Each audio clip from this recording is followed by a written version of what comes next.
Eh,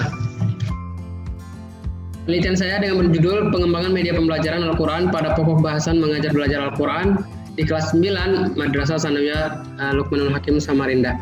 Apa yang kemudian menjadi saya melatar belakangi kenapa saya harus meneliti ini, yaitu yang pertama berdasarkan dengan hasil survei atau hasil studi lapangan.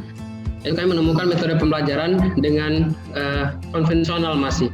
Kemudian ada 65% dari angket yang kami bagikan, siswa itu mengalami kesulitan dalam memahami materi pelajaran. Kemudian ada 62% siswa mengalami kejenuhan dan juga ada guru. Nah, waktu itu yang kami wawancarain sangat setuju dan juga 91% siswa menginginkan adanya media pembelajaran yang diterapkan dalam proses pembelajaran berlangsung. Selanjutnya Bapak Ibu sekalian, tujuan penelitian ini adalah mengembangkan media pembelajarannya. Kemudian setelah itu juga menguji bagaimana kelayakan media pembelajaran yang telah dikembangkan. Kemudian jenis penelitian yang kami gunakan adalah penelitian R&D dengan pendekatan ADI, yaitu Analysis, Design, Development, Implementation, dan Evaluasi. Masuk dalam tahap pendekatan ADI, yaitu yang pertama adalah tahap analisis. Di tahap analisis kami melakukan ada dua tahap, yaitu studi lapangan dan studi literatur. Pada studi lapangan kami menemukan bahwa ada 65% siswa mengalami kesulitan dalam memahami materi pelajaran. Kemudian ada 62% siswa yang mengalami kejenuhan. Kemudian ada 91% siswa menginginkan adanya media pembelajaran. Hasil wawancara juga menunjukkan bahwa mendukung untuk kemudian diadakan atau diberikan solusi media pembelajaran. Ya.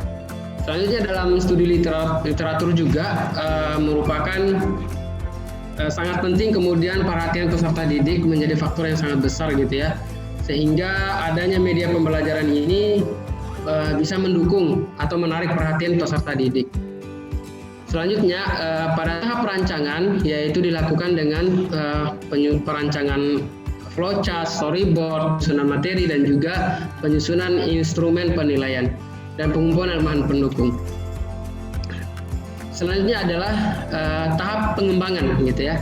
Setelah perancangan kemudian pengembangan, yaitu yang pertama adalah pembuatan media pembelajaran itu sendiri. Dalam hal ini pembuatan media pembelajaran yang kami jadikan sebagai bahan penelitian itu yaitu menggunakan aplikasi Adobe Flash gitu ya.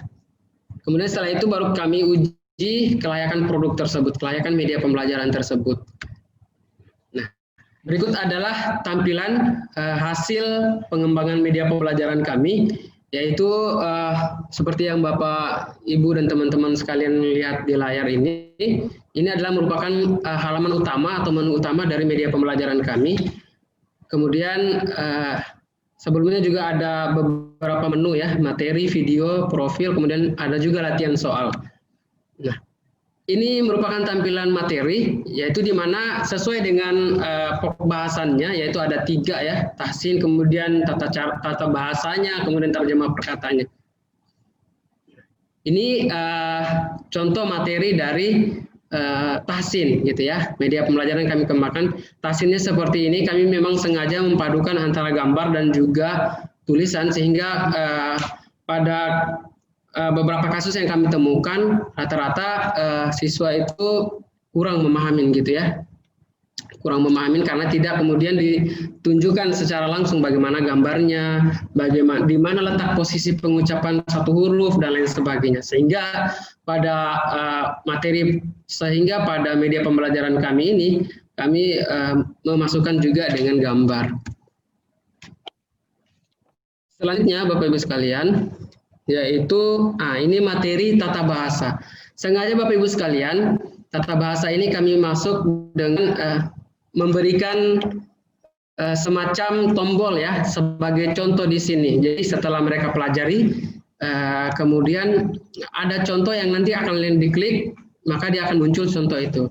Nah, hal ini, konsep seperti ini kami rancang supaya peserta didik itu ketika memahami suatu pelajaran itu memahami berdasarkan konsep yang ada seperti itu. Selanjutnya di sini ada terjemah perkata ya. Terjemah perkata yang mana ketika salah satu contohnya adalah di surah Al-Baqarah ayat 14, yaitu di sini kita memilah-milah perkatanya sehingga anak-anak atau peserta didik bisa memahami satu ayat Al-Quran itu berdasarkan kata-katanya. Artinya mereka bisa mengartikannya sesuai kata-kata yang ada dalam itu. Nah, di sini juga yang di sebelah sini yang ada ikon Al-Quran itu dia menunjukkan arti secara keseluruhan. Nah, kemudian di bawah ada ikon sound itu menunjukkan bahwa bagaimana cara pembacaan dari ayat ini gitu. Kemudian di sini adalah halaman video, gitu ya. Halaman video ini sengaja kami rancang seperti ini sehingga nanti anak-anak atau peserta didik bisa mengklik. Jadi gambar-gambar ini bukan saja gambar, tapi dia difungsikan sebagai link.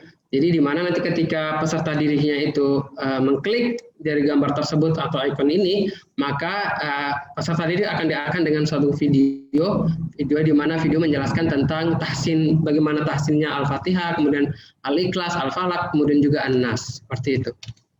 Nah, di sini adalah tampilan profil gitu ya. Kemudian halaman latihan soal.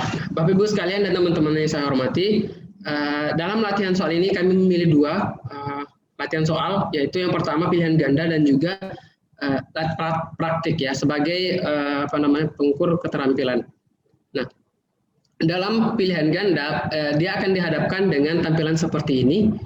Kemudian ada dua paket soal yang sengaja kami susun gitu ya. Setelah dia mengisi nama di kotak tengah ini, maka dia akan memilih paket soal yang akan dia pilih. Nah, anggap saja kita sudah memilih satu paket soal, maka langkah selanjutnya adalah muncul tampilan seperti ini. Artinya tampilan soal seperti ini.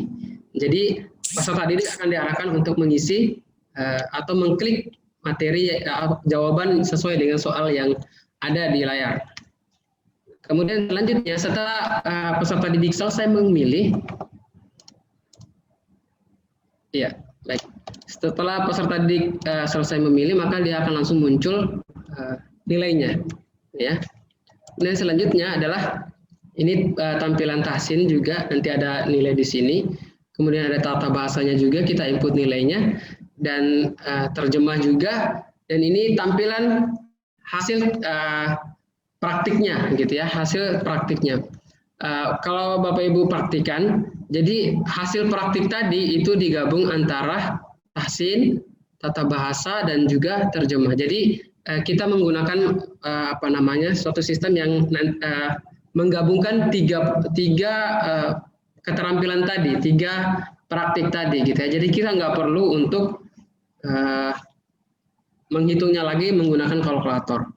Kemudian berdasarkan hasil pengujian juga, maka diperoleh kategori sangat layak ya dengan presentasi kelayakan 100% untuk kelayakan ahli materi.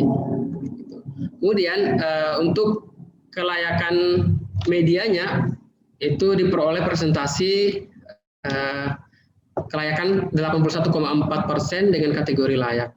Mungkin seperti itu aja karena saya rasa waktunya juga sudah habis kali ya.